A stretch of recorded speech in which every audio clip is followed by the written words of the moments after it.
รัฐบาลได้เข้มงวดการควบคุมราคาก่อนงานปีใหม่ลาวย้อนว่าอัตราเงินเฟ้อได้เพิ่มขึ้นเป็น 9.7% ในเดือนมีนาซึ่งเฮ็ดให้เกิดความกังวลเกี่ยวกับค่าของชีพที่เพิ่มขึ้นอย่างไววากระทรวงอุตสาหกรรมและการค้าได้ออกแจ้งการด่วนเลขที่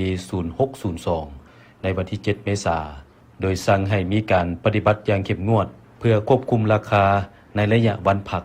และป้องกันการเพิ่มขึ้นที่บ่สมเหตุสมผล อิงตามสำนักงานสถิติแห่งชาติอัตราเงินเฟ้อได้เพิ่มขึ้นอย่างไววาจาก 5.1 ส่วนห้อยในเดือนมังกรเป็น 6.2 ส่วนห้อยในเดือนกุมภาพันธ์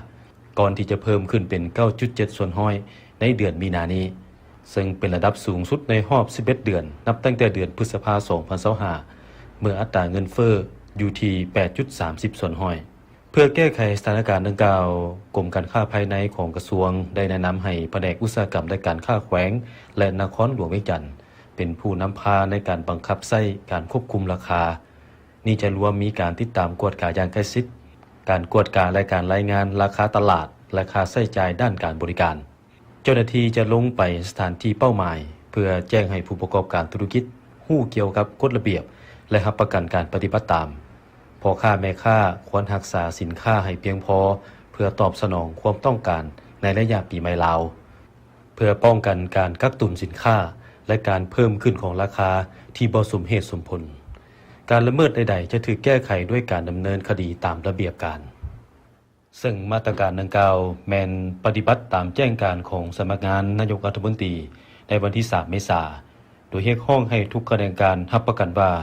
การเฉลิมฉลองปีใหม่ลาวดำเนินไปอย่างปลอดภัยรักษาได้ฮีดของประเพณีอันดีงามรัฐบาลยังได้เรียกร้องให้ประชาชนปฏิบัติตามประเพณีด้วยความมีสติและลดพรการใช้จ่ายและการเดินทางที่บ่จำเป็นในระยะวันพักเจ้าหน้าที่ได้เตือนว่าความต้องการสินค้าอุปโภคบริโภคและน้ำมันเชื้อไฟมักจะเพิ่มขึ้นอย่างไววาในระยะปีใหม่ลาวซึ่งอาจจะเฮ็ดให้การสนองเข้มงวดและเฮ็ดให้ราคาสูงขึ้นความเสี่ยงของการขาดแคลนน้ำมันเชื้อไฟยังคงเป็นความกังวลท่ามกลางความกดดันทางด้านเศรษฐกิจทั่วโลกและภาคพื้นที่ยังดำเนินอยู่เพื่อลดพรความกดดันรัฐบาลได้เปิดการโฆษณาหาเสียงสาธารณะเพื่อสุกยู่ให้ประชาชนวางแผนการใช้จ่ายอย่างระมัดระวังและหลีกเลี่ยงการบริโภคหลายเกินไปในนครหลวงเวียงจันทน์องค์การของรัฐบาลได้วางแผนละเอียดเพื่อเสริมสร้างการบังคับใช้เจ้าหน้าที่จะจัดกองประชุมกับผู้ประกอบการตลาดใหญ่ศูนย์การค้าและบริษัทนำเข้าส่งออกเพื่อรับประกันการร่วมมือบรรดาห้างค้าปลีกย่อยรวมทั้งมินิบิ๊กซีเซเว่นอีเลฟเว่นเจมาร์กและห้างค้าอื่นๆจะถูกเชิญให้ลงนามในบทบันทึกความเข้าใจโดยให้คำมั่นสัญญาว่าพวกเขาจะปฏิบัติตามการค้าที่ยุติธรรมข้อตกลงดังกล่าวห้ามอย่างเข้มงวดในการกักตุนสินค้าและการขึ้นราคาเพียงฝ่ายเดียวโดยเฉพาะสำหรับการซื้อกระตาของขวัญปีใหม่ลาว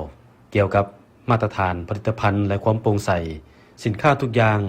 ต้องมีป้ายภาษาลาวและแสดงราคาเป็นเงินกีบเท่านั้นการขายสินค้าที่ผิดกฎหมายสินค้าที่หมดอายุและผลิตภัณฑ์ที่บ่ได้มาตรฐานแม้นถูกห้ามอย่างเข้มงวด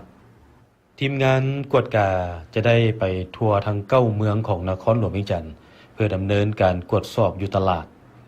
ธุรกิจที่พบว่าใช้ประโยชน์จากระยะวันพักจะถูกลงโทษทันทีในเวลาเดียวกันผู้ประกอบการตลาดได้เริ่มก้ายเกี่ยมเพื่อตอบสนองความต้องการที่เพิ่มขึ้นโดยผู้ขายได้รับการสุกยู่ให้นำเอาสินค้าเข้ามาอย่างเพียงพอเพื่อป้องกันการปฏิบัติที่บ่ยุติธรรมฝ่ายคุ้มครองตลาดได้ดำเนินการตรวจสอบเครื่องชั่งน้ำหนักเป็นประจำและได้สร้างตั้งสถานีชั่งน้ำหนักมาตรฐานศูนย์กลางเพื่อรับประกันการค้าที่ยุติธรรมระหว่างผู้ซื้อผู้ขายนอกเหนือไปจากตลาดภายในประเทศการควบคุมการนำเข้าและการส่งออกได้รับการเสริมสร้างอยู่ด้านซ้ายแดนเจ้าหน้าที่จะกวดกาสินค้าอย่างใกล้ชิดและเฮ็ดเวียกร่วมกับคู่ร่วมงานจากบรรดาแขวงเพื่อสกัดกั้นการเคลื่อนย้ายผลิตภัณฑ์ที่บ่ได้รับอนุญาตและการลักลอบนำเข้าโดยเฉพาะสินค้าเกษตรกรรมที่เข้ามานครหลวงเวียงจันทน์เพื่อขายแขวงอื่นๆรวมทั้งเซกองและจำปาสักได้ออกคำแนะนำที่คล้ายคือกันโดยเตือนพ่อค้าแม่ค้าบ่ให้กักตุนสินค้าหรือขึ้นราคาในระยะปีใหม่ลาวโ โดยมีการลงโทษอย่างเข้มงวดสำหรับผู้ละเมิดโดยรวมแล้วมาตรการของรัฐบาลมีจุดประสงค์เพื่อลดพรความกดดันต่อการใช้จ่ายของครัวเรือนและรักษาความมั่นคงของตลาดในระยะเทศกาลเพื่อรับประกันว่า